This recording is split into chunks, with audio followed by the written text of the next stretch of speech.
It's time to football time.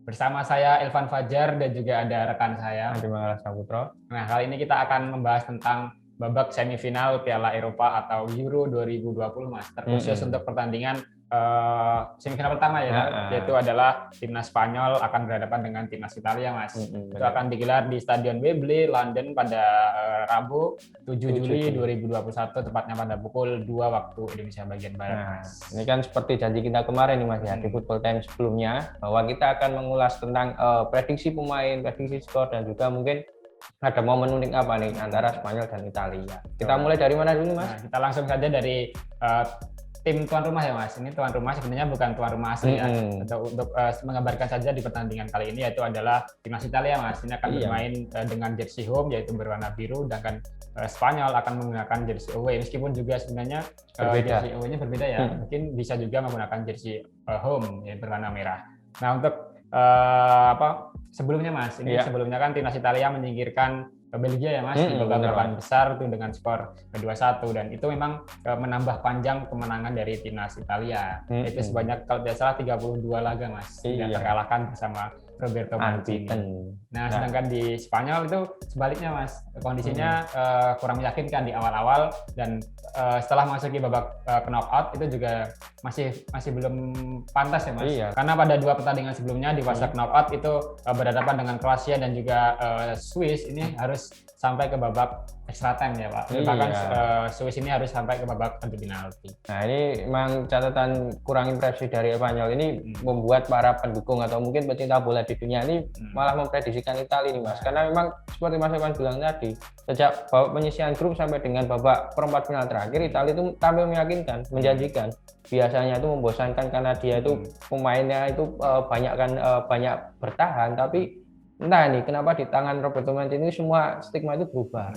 Nah, ini kan tadi kita udah ulas sedikit nih, Mas, dengan hasil kedua tim nih di babak perempat final dan juga babak 16 besar kemarin. Nah, ini kita nggak kita lanjutkan nih ke prediksi susunan pemain. Dimulai dari mana dulu, Mas? Dari Italia, Mas. Oke. Ini yang paling inti, Mas, yaitu posisi penjaga gawang ini sudah dikunci, Mas, sudah paten ditempati oleh Donnarumma, Mas. Karena memang sejauh ini Donnarumma atau yang saat ini sudah berpindah ke PSG ya, Mas. Itu baru kebobolan sebanyak 2 gol.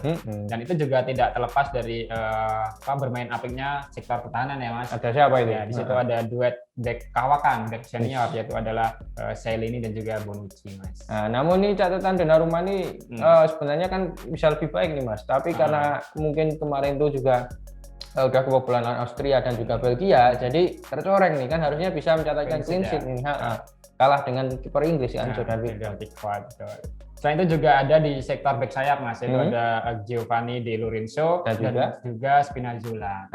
Namun ini sedikit dirugikan ya timnas Italia karena kehilangan sosok back sayap kiri yang bisa diandalkan, Mas. Yaitu Spinazzola ini mengalami cedera yang cukup parah, Mas, dan dipastikan akan mengakhiri Euro 2020 lebih cepat ya, Mas. Tidak akan bermain di saat melawan Spanyol, dan andai pun nanti ke final juga dipastikan tidak akan bisa bermain. Dan kabarnya juga kan Spinazzola ini udah dipulangkan ke Italia, Mas. Sudah dipulangkan ke Italia, dan juga kemarin ada penyambutan, seremonial khusus nih, ya kan, untuk memberikan semangat pada Spinazzola. Karena cederanya parah banget, Mas. Dan kabarnya nih, Mas, meskipun tanpa Spinazzola, Mas, mungkin timnas Italia ini di bawah Roberto Mancini akan mengganti dengan back Emerson ya, Mas, pemain dari Chelsea, dan kemarin juga sudah menggantikan ketika Spinazzola mengalami cedera pada laga melawan Belgia, Mas. Untungnya juga ini Emerson ini Mas. Tanyanya itu, Mas. Sering dimainkan ini kan, sering beberapa kali dimasukkan cadangan, jadi mungkin nggak kagok ini nanti ketika menggantikan Spinazzola. Tapi benar, Mas, Emerson ini meskipun sebagai pemain pengganti dari Spinazzola, tapi pada pertandingan melawan Wales itu juga sempat sebagai starter, dan juga bermain penuh. Nah, ini kan berarti kan menandakan bahwasanya nanti mungkin Roberto Mancini nggak akan terlalu susah nih, atau kesulitan dalam mengganti siapa pengganti dari Spinazzola. Oke, Mas. Masuk ke lini tengah, Mas. Ada siapa ini? Kalau di lini tengah ini kita memang bisa dikatakan Italia itu mempunyai banyak sekali pemain lini tengah Mas. Tapi ini 3 ini memang dikatakan udah pakem ini. Di eranya Roberto Mancini. Di situ ada pertama ada Marco Verratti. Itu adalah pemain dari PSG, ada juga Jorginho lah ini pemain bintang ini nggak pernah tergantikan ini posisi pemain tengah atau gelandang bertahan. Dan juga ada Nicola Barella. Itu kemarin cetak gol ya Mas ya? Yang Barella ya, Barella cetak gol bersama saat melawan Belgia. Nah ini 3 komposisi ini diprediksi akan tetap menghiasi skuad Italia kontra Spanyol. Nah, kita langsung untuk selanjutnya ke lini depan Mas. Ada siapa Mas ini? Ini lini depan dari timnas Italia Mas. Meskipun sebenarnya tidak terlalu mewah ya, tapi sudah banyak gol yang diciptakan Mas. Iya benar. Di situ ada Ciro Immobile, dan juga ada Federic Chiesa dan juga Insigne Mas. Tapi ini justru menariknya Immobile ini Mas. Kenapa Mas Iwan? Belum begitu banyak mencetak gol Mas di Euro 2020, dan sebaliknya malah justru gol-gol ini merata ya Mas di tengahnya di sektor penyerangan. Sebenarnya juga Insigne kemarin cetak gol, juga Chiesa juga sudah memberikan kontribusi golnya Mas. Nah, ini memang Immobile ini baru mencatatkan 2 gol kan Mas di Euro 2020 ini. Tapi mungkin ada kejutan lagi nih dari Immobile di laga kontra Spanyol, karena memang pemain ini kan itu Mas, pemain pemain senior yang kawakan dan juga pengalamannya itu nggak bisa dimainkan ini Mas, nggak bisa diremehkan, berbeda dengan striker Spanyol nanti. Nah nanti kita singgung nih siapa striker Spanyol yang saya sebutkan nanti. Nah itu tadi di lini depannya Mas ya. Nah, lini depan udah komplit, tengah dan belakang udah komplit, kita beranjak ke Spanyol. Kita ke lawannya Mas, yaitu di Spanyol ini juga di posisi penjaga gawang ini juga sudah ada Unai Simon Mas. Ini nggak tahu kenapa pelatih dari Spanyol yaitu Mas Luis Enrique ini terlalu mempercayakan pada Unai Simon Mas, meskipun di situ ada nama di bangku cadangan ada David De Gea Mas. Itu bagaimana Mas? Agak sedih. Meskipun kemarin juga sempat melakukan sedikit blunder, tapi juga penyelamatan Mas, yaitu melakukan blunder setelah gol bunuh diri dari gol Pedri, dan sempat melakukan penyelamatan di babak adu penalti melawan Swiss. Nah ini ditanyakan ke saya nih Mas, David De Gea ini. Ini memang jadi catatan pilu juga buat David De Gea Mas, karena memang kiper berusia 30 tahun ini sebenarnya pengalamannya sangat banyak sekali Mas. Tercatat dia sudah mencatatkan 45 penampilan bersama Spanyol dengan 21 clean sheet. Nah itu belum bisa menjamin tempat utama di timnas Spanyol era Enrique. Padahal di Vicente del Bosque atau pelatih sebelumnya itu dia tampil terus. Nah mungkin itu juga berkaca dengan penampilan David De Gea di Manchester United ya Mas, karena sempat juga mau tergeser ya Mas dengan Henderson. Dan juga mungkin itu Mas di laga final. Ini kan laga final itu juga masih terngiang. Iya kan. Europa League kemarin kan David De Gea itu selain gagal meng-save bola dari sepakan pemain Villarreal, dia juga gagal mencatatkan gol. Ironi itu. Nah, mungkin ada pertimbangan itu juga dibalik dipilihnya Unai Simon ketimbang David De Gea. Tapi Unai Simon ini juga tidak terlalu mengecewakan ya Mas, khususnya di babak penyisihan grup. Dirinya hanya kebobolan 1 gol saat pertandingan melawan Polandia. Tapi setelah fase knockout, Unai Simon ini justru langsung kebobolan 4 gol Mas, yaitu 3 dari Kroasia dan 1 dari Swiss. Harusnya ini memang Unai Simon ini ketika lawan pas melakukan blunder ketika melawan Kroasia itu harus langsung diganti oleh David De Gea. Harusnya nih di pertandingan selanjutnya, karena kan memang mempengaruhi mental. Ternyata malah tampil bagus ketika menang penalti atas Swiss dan mendapatkan star of the match ya. Ya betul.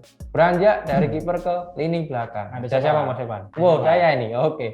Nah, kalau di lini belakang itu Luis Enrique itu sering menggonta-ganti nih Mas, partner dari Aymeric Laporte. Karena kan Laporte itu udah sering banget dimainkan. Namun partnernya itu biasanya itu sering diganti, di rolling kan. Biasanya ada nama Eric Garcia, terus kemarin lawan Swiss itu dipasang Pau Torres dengan pemain dari Villarreal. Nah ini belum pakem ini. Nah nanti kemungkinan itu di posisi back tengah akan dikembalikan pada Eric Garcia. Nah, lebih ke pengalaman ya. Pemain Manchester City yang baru ditransfer atau dikembalikan ke klub asalnya Barcelona. Nah, kemudian di sektor sayap Mas, back sayap itu ada Jordi Alba yang mungkin juga akan menjadi tumpuan utama, bersama juga Azpilicueta ya Mas. Bagus nih Mas, 2 back sayap senior ini kontribusinya luar biasa. Azpilicueta cetak gol, Jordi Alba juga berperan dalam gol yang ke gawang itu Mas, gol bunuh diri ke gawang Swiss itu. Karena memang tugas dari Alba dan juga Azpilicueta tidak hanya di sektor pertahanan ya Mas, tapi juga overlap ke lini depan dan juga membantu serangan melalui mungkin dari umpan-umpan crossing ya Mas. Nah, itu jadi andalan Jordi Alba dan Azpilicueta. Beranjak dari lini belakang ke lini tengah Mas Irfan. Saya nih berarti ya. Di lini tengah itu ada 3 pemain nih, ada Pedri, Sergio Busquets dan Koke. Nah, siapa favorit pemain tengah ini kira-kira Mas Irfan? Nggak ada, Mas. Nggak ada, kenapa? Saya mancing emang ini apa Mas? Kalau dari 3 nama tersebut Mas, mungkin itu juga cukup apik Mas. Tapi ada satu lagi pemain yang mungkin bisa diandalkan tapi tidak dipanggil. Iya, tuh siapa itu tuh?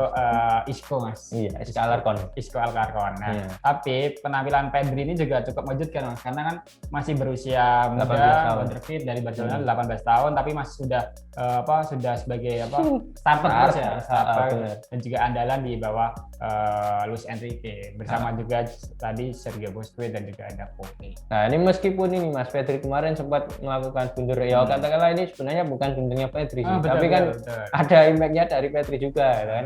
Nah, itu dia mentalnya itu udah bagus banget, dia nggak down itu ketika melakukan kesalahan tersebut, ya kan, malah dia bisa up lagi lawan Swiss, malah dia starter lagi. Nah, itu Mas. Hebat nih pemain muda ini. Nah, ini juga menjadi pertanyaan Mas, karena kan ini Pedri ini justru lebih dipercaya daripada Thiago Alcantara ya Mas, pemain dari Liverpool, meskipun sebenarnya juga penampilan Alcantara ini menurun setelah kepindahannya ke Liverpool ya Mas. Nah, mungkin karena itu Mas, karena Pedri ini kan berkostum Barcelona. Ya, dan Thiago Alcantara ini kan alumnus, ya bisa jadi seperti itu. Karena kan mayoritas di sini kan emang pemain Barca semua Mas. Pelatihnya juga Barca ya. Nah, pelatihnya Pepe Barca, ex-nya Barca. Lanjut Mas. Kita lanjut ke lini depan nih. Ya, kalau di lini depan itu tetap nggak ada perubahan sih Mas. Ini formasi ini baru ditemukan ketika Luis Enrique itu mencoba di laga kontra Slovakia. Ternyata malah gacor. Pablo Sarabia, Alvaro Morata di penyerang tengah, dan di sayap kanannya ada Ferran Torres. Nah, ini tapi persoalannya hanya ada di Alvaro Morata sebenarnya Mas. Kalau Ferran Torres dan pasti bermasalah nih Mas. Kalau Ferran Torres dan Pablo Sarabia ini memang sudah cukup banyak membantu lini serang. Nah, tapi itu Alvaro Morata Mas, yang sebagai ujung tombak dari Spanyol belum juga memberikan kontribusi yang besar. Sejauh ini baru mencetak 2 gol dari banyak peluang yang didapat. Dan itu sama dengan gol dari Pablo Sarabia Mas. Padahal kan posisinya malah sebenarnya menguntungkan Alvaro Morata untuk mencetakkan lebih gol. Nah, itu jadi catatan tersendiri atau warning untuk Alvaro Morata agar tampil lebih baik. Nah, apalagi ini kan menghadapi 2 bek tengah, Bonucci dan juga Chiellini. Jadi apa kan Morata? Nah, ini mungkin nanti Luis Enrique itu lebih maksimalnya di lini kedua, lini sayapnya Mas. Karena mengingat juga, ya kayak Mas Elvan bilang tadi, tembok kokoh dari Italia itu nggak bisa ditembus gitu aja. Ini susah ini nanti.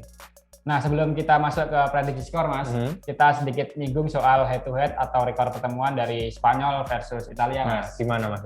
Nah, sejauh ini di semua kompetisi Mas, di ajang internasional sudah bertemu sebanyak 37 kali. Iya. Nah, untuk dilihat dari rinciannya ini timnas Spanyol lebih unggul sedikit Mas, karena mendapatkan 13 kemenangan, sedangkan timnas Italia mendapatkan 11 kemenangan.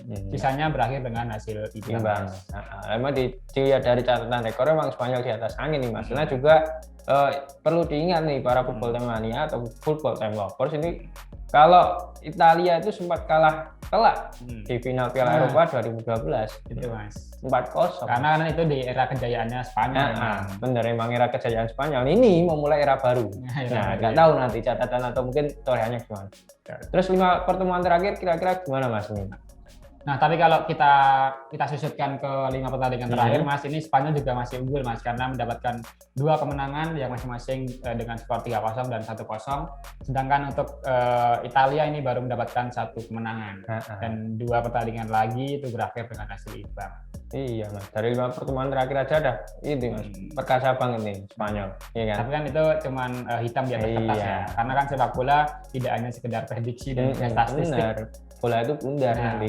Dan dilihat juga dari penampilan kemarin emang Italia lebih meyakinkan. Nah itu Mas, kita untuk menutup juga kurang afdal kalau kita tidak memberikan prediksi skor dan juga tim yang akan melaju ke babak final Euro 2020 Mas. Tapi ini memang pure prediksi dari kita ya Mas. Nanti kan mungkin ada anggapan atau mungkin prediksi dari teman-teman football dan semua terkait dengan pertandingan ini. Kalau dari kita mulai, ini saya lempar ke Mas Elvan dulu ya. Kira-kira prediksi skor Spanyol atau Italia versus Spanyol berapa Mas Elvan? Ini di luar dari statistik, Mas. Saya menjagokan timnas Italia. Saya kira Spanyol. Bukan. Oh, enggak. Spanyol. Spanyol kalau ada pemain Real Madrid mungkin saya dukung Spanyol. Oh iya. Ini berhubung tidak ada, saya dukung Italia. Jawaban yang saya tunggu itu. Berapa Mas kira-kira? Untuk prediksi skor ini juga akan menarik karena kan pertandingan semifinal. Tapi mungkin tidak akan berakhir dengan kemenangan telak. Yaitu mungkin hanya akan berakhir dengan skor 2-1 untuk kemenangan Italia. Karena mengingat rekam jejak di timnas Italia di babak penyisihan grup hingga babak 8 besar. Sedangkan di timnas Spanyol mungkin memang masih terkendala untuk urusan lini depan. Mencetak gol. Gantian Mas. Kalau saya Italia versus Spanyol, kalau mungkin dilihat dari statistik memang tadi Bang, Spanyol membuktikannya Mas. Tapi kalau dilihat dari skuad yang ada, saya mempercayakan ke Italia. Waduh, sama kita. Italia saya prediksi menang dengan skor tipis saja Mas, 2-1. Sama lagi dong 2-1 ya. Kalau bisa sampai penalti. Wah, itu kalau emang ditunggu-tunggu memang sampai penalti Mas. Kalau bisa sampai penalti. Tapi kalaupun 90 menit 2-1 untuk Italia. Nah, ini tadi adalah prediksi kita Mas terkait dengan susunan pemain, prediksi skor dan juga tadi ada beberapa ulasan dan head to head yang kita utarakan di Football Time kali ini, atau episode kali ini. Kita tutup Football Time pada edisi atau episode kali ini dengan Salam Football Time. Terima kasih sudah nonton. Jangan lupa like, subscribe, dan share ya.